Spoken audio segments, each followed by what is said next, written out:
Hello everyone, welcome to Techavro.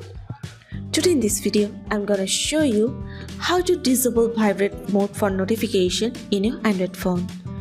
Before starting the video, please subscribe to Techavro. So let's get started. For this, you have to open your settings. Now scroll down.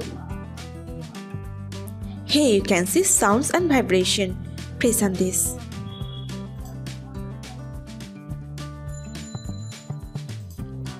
Now here you can see Vibrate for notifications.